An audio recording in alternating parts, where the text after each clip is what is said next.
Compliance is a profession where people work tirelessly to make the world a better place. And there are hundreds of amazing and inspiring women who have helped the field develop into what it is today. Great Women in Compliance is part of the Compliance Podcast Network as they talk with women in compliance who are making a difference. Hi, welcome to the Great Women in Compliance podcast with Hema Lomax and Lisa Fine. We are sponsored by Corporate Compliance Insights and produced by Tom Fox and the Compliance Podcast Network. Today, I am speaking with Beth Colling, who is Senior Vice President and Chief Compliance Officer at CDM Smith. She has the experience twice of accepting a new position, and when she was starting, she found out that the organization had a regulatory investigation or a change. And in those situations, she has built a program that has operationalized compliance for her organization.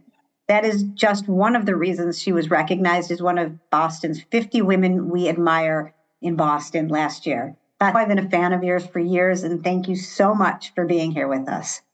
Thank you, Lisa. And I'm also a big fan of yours, so I appreciate it. This is great. So let's just start by you talking about your career and then how you got to CDM Smith.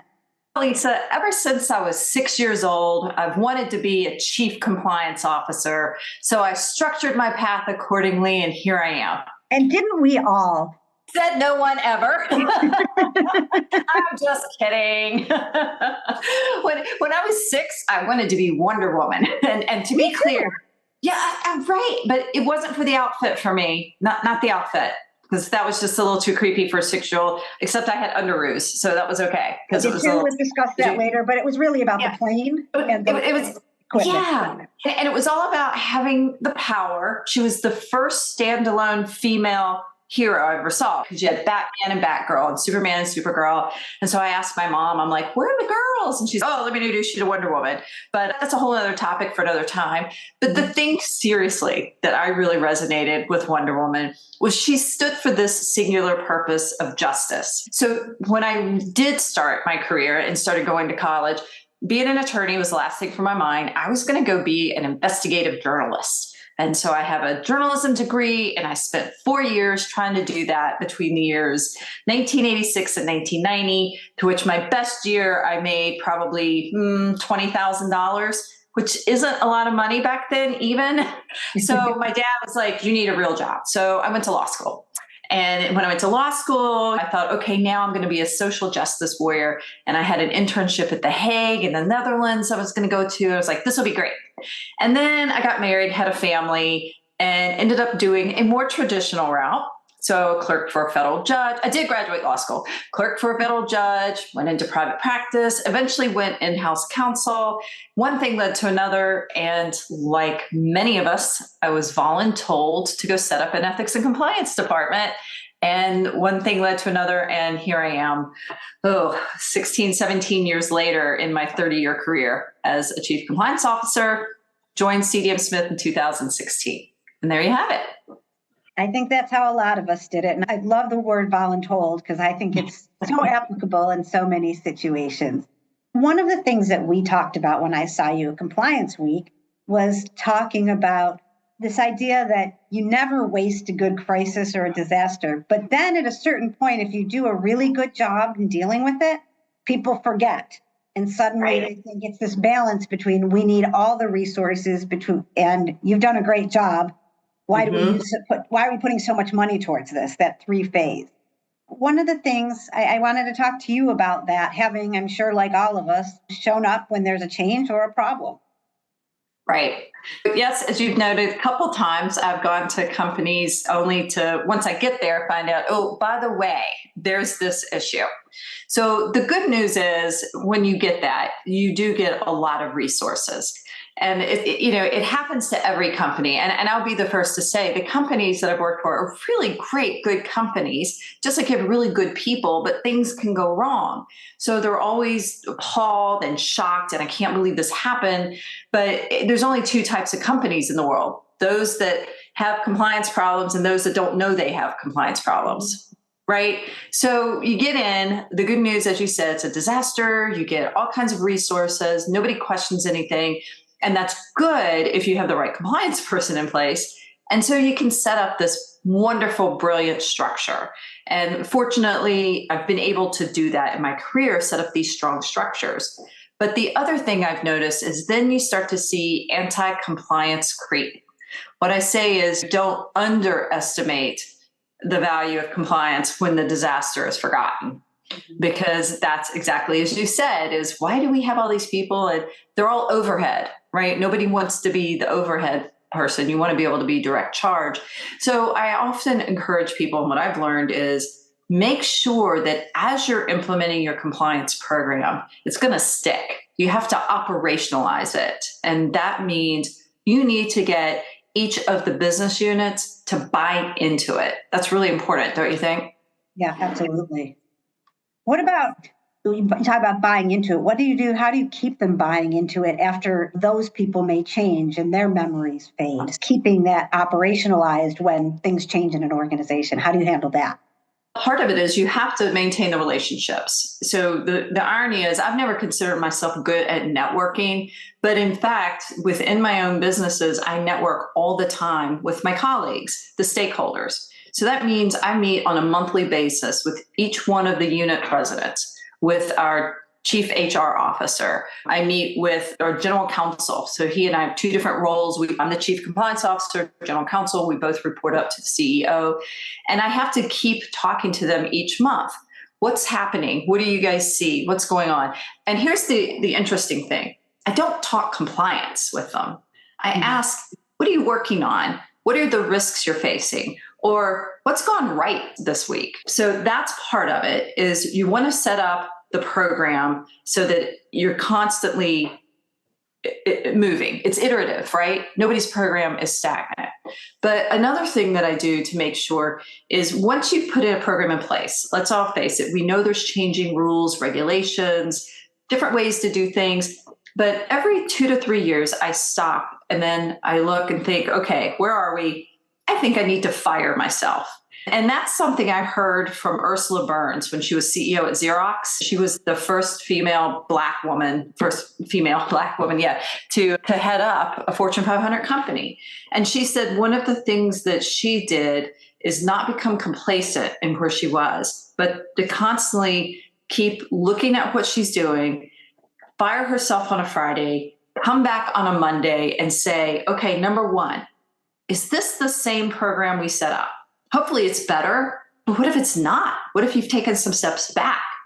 Number two, is my team the most qualified and prepared? And number three, what risks have arisen since the last time I did my personal review? Excuse me. So I did this recently, this past January, taking a look with where we are. Where's our program? How's it working? What are our risks? Now, this January marks the 4 years essentially, or this past March is 4 years essentially since COVID hit. And let's face it, the world is very different. And so I've got a workforce that's people. We don't make widgets. So we don't have a manufacturing organization. So it's different. I've been in a manufacturing organization a couple of times. So with the people, I have to say, okay, what are the risks now that people aren't home or are home, but aren't in the office anymore? And we're seeing some unique challenges with people not being responsible. It's easy to be at home and not exactly adhere to your work schedule, for example. Let's just get really basic. Your work hours are 8 to 5. If you're in an office, you walk into an office, 8 o'clock-ish, 10 after, leave 5-ish. Nobody says anything. So you're home and that happens. Not a big deal if it's a few minutes, but what if it's 8:30 or 9:30 and nobody's noticed you're not online anymore, right? What do you do then? That makes it very difficult. I guess one of the other questions with that, which is also a challenge, and I think it's interesting to think about is, I mean, at least for me, I work with many different time zones or other things, and I know a lot of us will. And in those situations, how are you making sure you're balancing between people who are trying to be accommodating to others and are doing their actual work on a less traditional time schedule versus people who are just not doing their work and stop there? Yeah, that's the new question. Right. You know, our company, like every company, is trying to decide, okay, do you get people back in the office? Is that the answer? But then you have to stop and look, okay, look at our utilization. I've got people that were an engineering consulting firm. We look at their utilization or UT rate. Mm-hmm. Is it high, meaning they're direct charging on contracts? And are those contracts doing well? And the answer is yes. At the end of the day, you have to stop and ask yourself, all right, so people may not be working as many hours, but do we care as long as they're getting their work done? What we care about is making sure they've correctly charged to the client. So that's the big one. So we may see some falsification of time cards.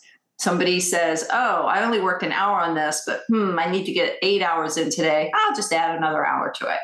So that leads to a different set of challenges that we've never seen before. Because when you're in the office, there's something about that group think mentality that everybody seems to be doing the right thing. So everybody keeps their time correctly. But when you're home alone, groupthink goes away. Right. Hopefully your moral compass is set that I'm going to always do the right thing. But every once in a while, it gets easy, right? The problems always start small and creep up. And then next thing you know, you've got a big problem. Well, so that's a unique challenge. Go ahead. What I wonder, just asking about that, thinking about the difference between being at home versus in an office, is that some people may start justifying it by saying, I used to have what we back in the day called water cooler conversation, other things so it started thinking, I'm doing the same amount of work, but because I have no other disruptions, it's taking me less time. So why shouldn't I? I mean, this is the idea of the slippery slope. And it sounds to me like one of your challenges is, are people starting to be able to justify that? Yes. And it gets really tough to distinguish between the people who are justifying bad time or justifying less time because they're just more efficient.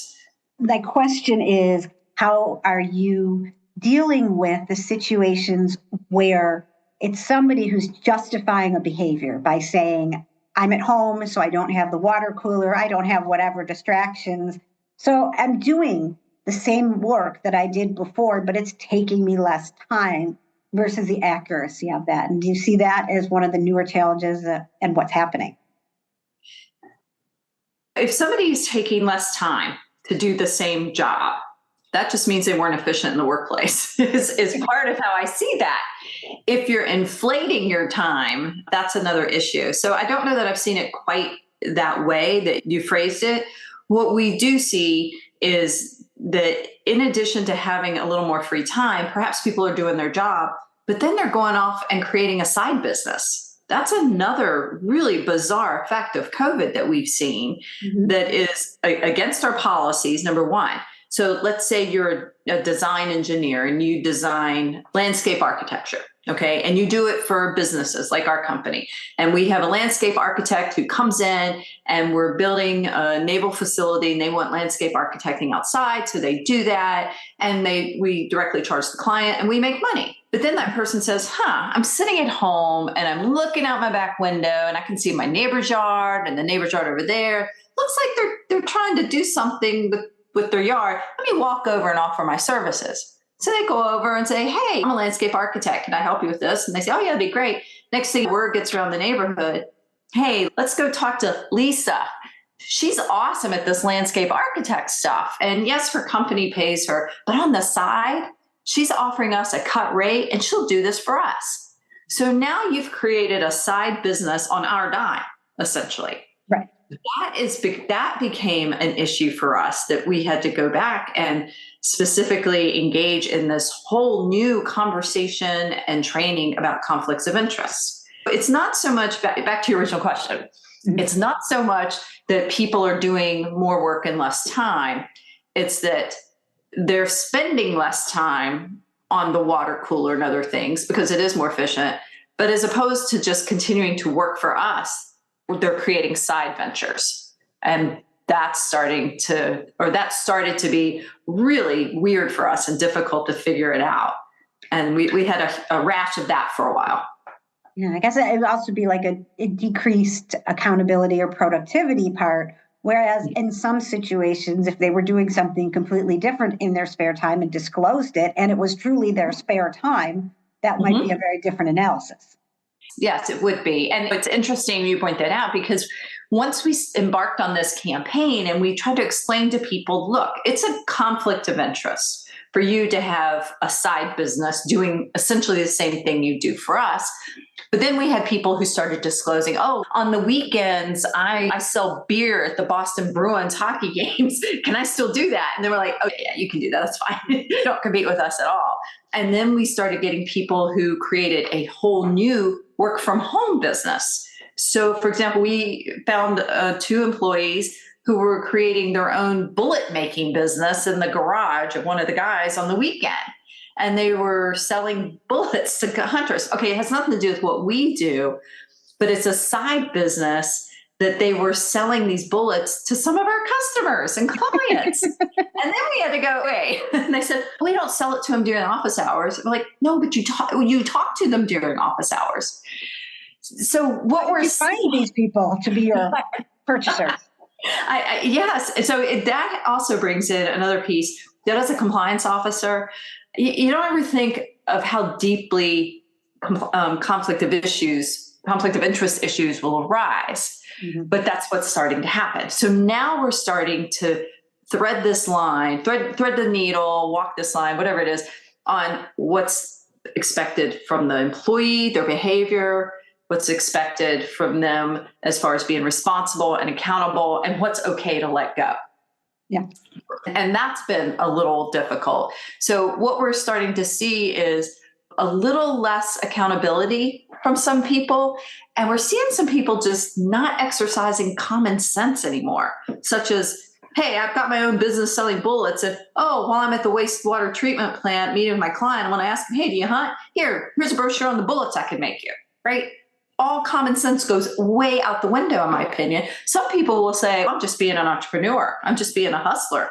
No, you are taking advantage of working for us to build your own business. That's wrong. Yeah. I mean, and I think one of the things I mentioned Tom Fox, but Tom and Christy Grant Hart often talk about it. It's all over other places too. They have their Florida man and Florida woman. Yes. They come in and, they become like a caricature of something. But I do find that these things are popping up more and more in very strange ways. And I don't know what is why. I mean, I mentioned to you that I had an example where we had the parent of an adult child who was raising concerns on their adult child's behalf.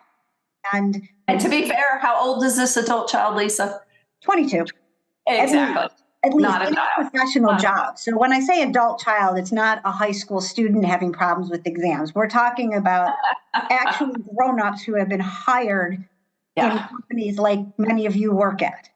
But their parent gets upset and thinks, why don't we just complain on their behalf on something? And you don't know whether the adult child is upset about this or is it cheering it on. But in any case, you're thinking, how did this happen? So it's crazy. We've got a couple of examples, the same, one of which includes somebody taking photographs of themselves on a company work site wearing inappropriate attire and posting it on a publicly known web domain. And somebody identified our office in the background. And it was a man wearing an adult diaper. And you have to stop and say, okay, we're in the process of thinking, did you fail to look in a mirror to see that was not an attractive outfit for the workplace?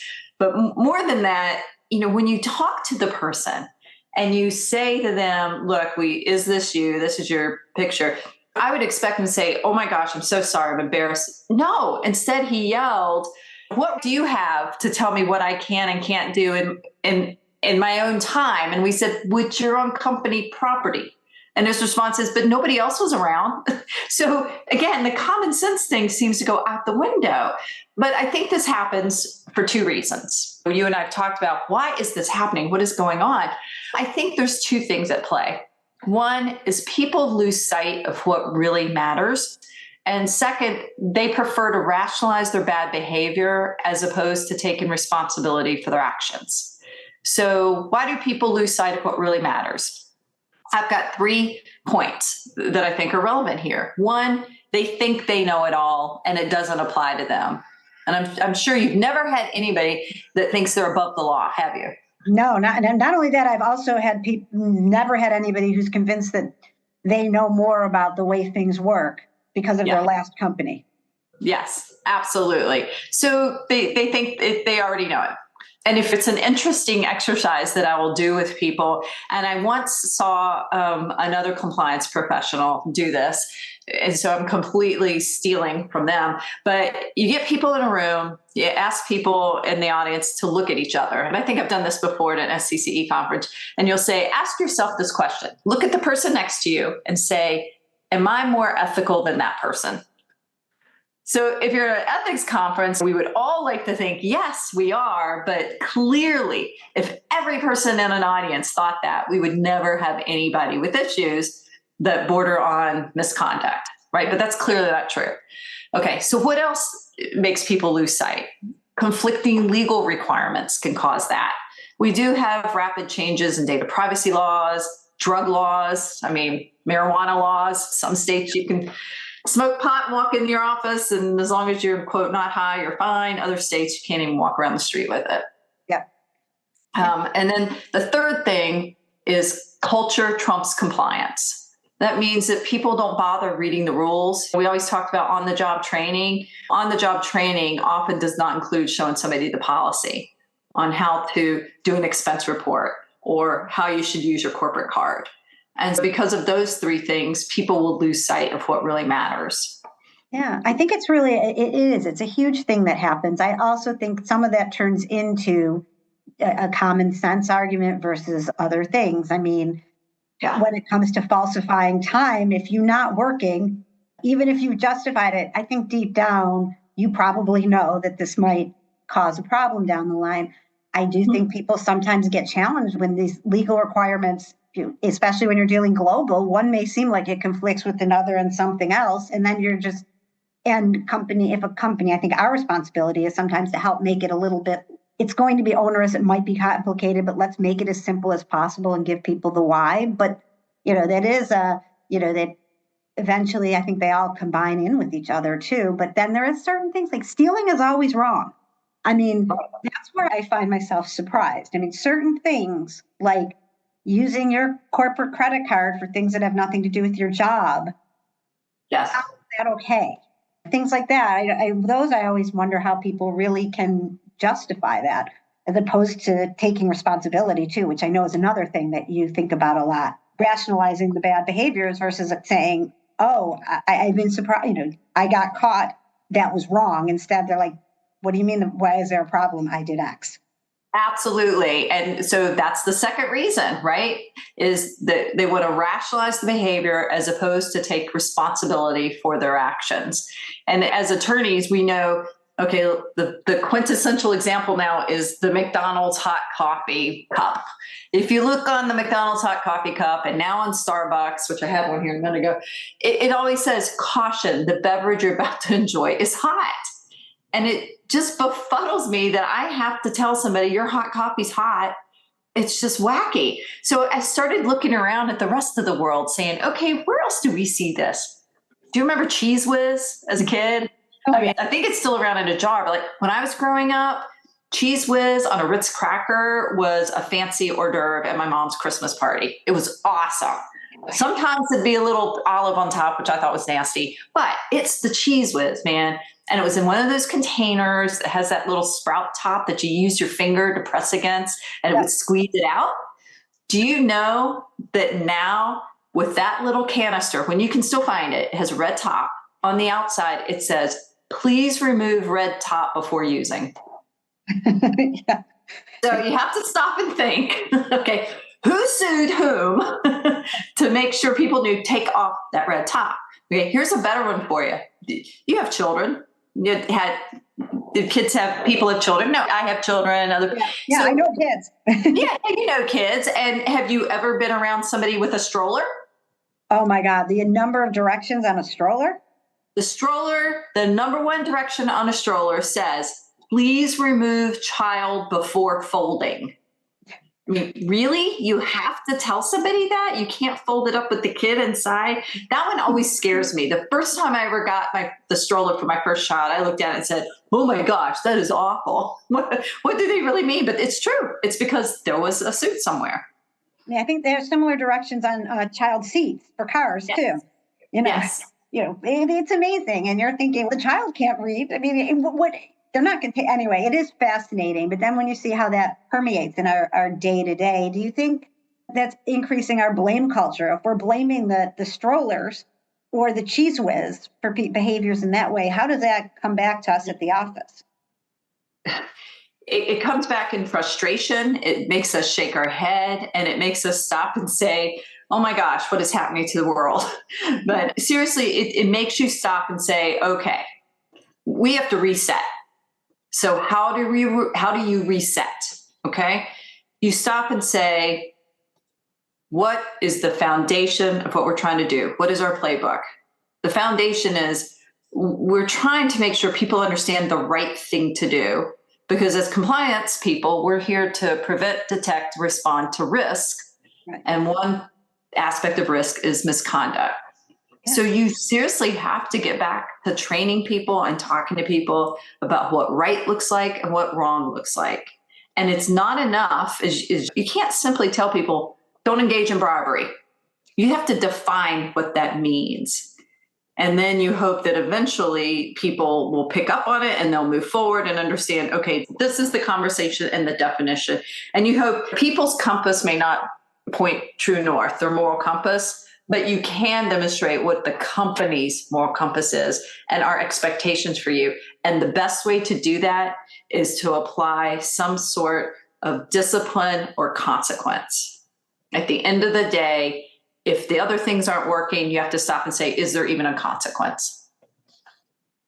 And it has to be a consistent consequence because, I mean, to be fair, culturally, for example, gift giving can be different country to country. So it's incumbent on us to be explaining to people why this is different and why it may matter. I'm in a publicly traded dual listed company. So this is different. So if you come from somewhere that was a local company in some country only, there may be some gifts or other things that are common courtesies that you can't do because it's this company. But to explain to people why and to also give them that knowledge and the opportunity to know that we want to support you to do the right thing. So if you're not sure what it is, ask us. Don't hope for the best sometimes. That's right. That's right. But you brought up another really good and important piece. Let's go back to how you operationalize compliance. So go back to cultures where some of this gift giving is very culturally acceptable. Sometimes it's okay, but as a compliance professional, it's our job to go there, be there, understand how they do business, and understand what a true bribe looks like versus cultural gift giving. And I've encountered that before in China and Vietnam. And yes, we know bribes can occur with the red envelope and things like that. But then let's talk about giving mooncakes. That's a great example. Everybody gets mooncakes. Okay, that's cultural. You want to be able to do it. It's just your mooncake can't cost $500 US with gold laced around the outside. And if you want, I say this to people regularly, if you don't want to deal with that, just blame me. I'm not going to work with yes. I'm not going out there to make the sale.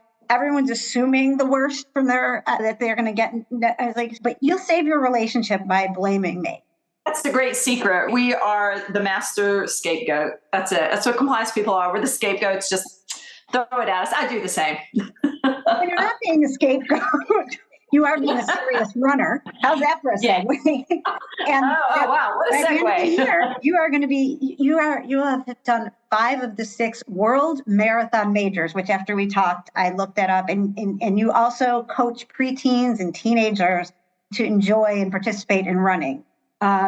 So you're doing something else separate from all this, and you're sharing that passion with others. And can you talk about what this is and why you think it's so important? I think it's really important to have these things in your life, but I wanted to hear your view because this one is so out of my league and really cool with all the running around the world, literally.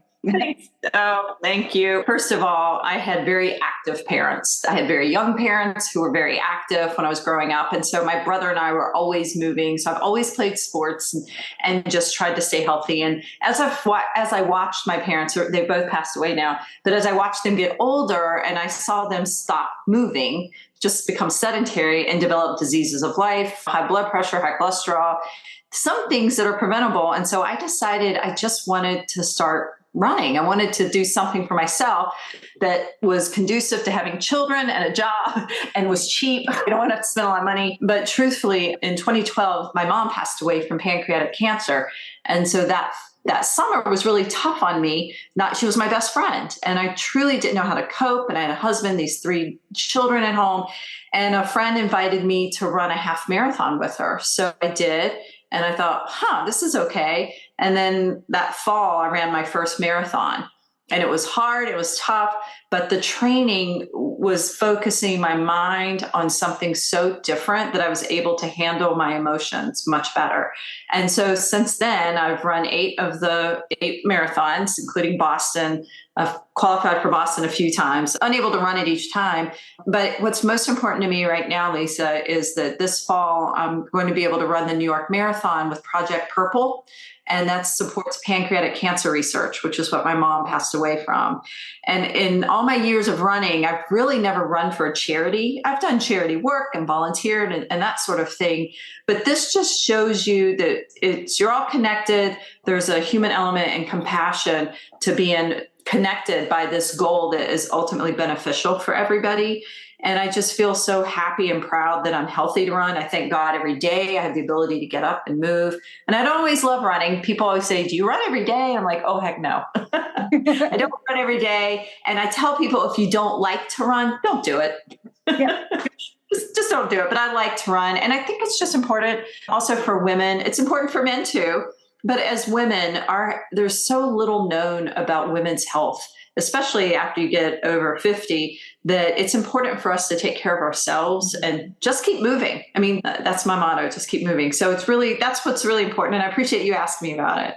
I think it's just really great. I mean, I have my own exercise stuff. I think it's just important to keep going, especially as you get older. Although I do notice I definitely, when I stand up and sit down, every year I find myself groaning slightly more at strange times, but who knows what that's for. Yeah, my mom would say, you got a little hitch and you get along today, don't you? I'm like, yeah. Thank you so much for spending time chatting with me about all this. And I'm can't wait to see how the marathon goes in the fall. I'm sure you're starting on all the training now, and I think it's huge. And hopefully people will start thinking a little more when they're not, and we can keep recognizing when they do. So with that, thanks so much for joining me. And on behalf of the Compliance Podcast Network and Corporate Compliance Insights, thanks for joining me on the Great Women in Compliance podcast. Have a great day. Thank you, Lisa. You too. Thanks for joining us for this episode of Great Women in Compliance. We hope you'll join us in honoring the great women in the compliance field by subscribing to this podcast and leaving a review.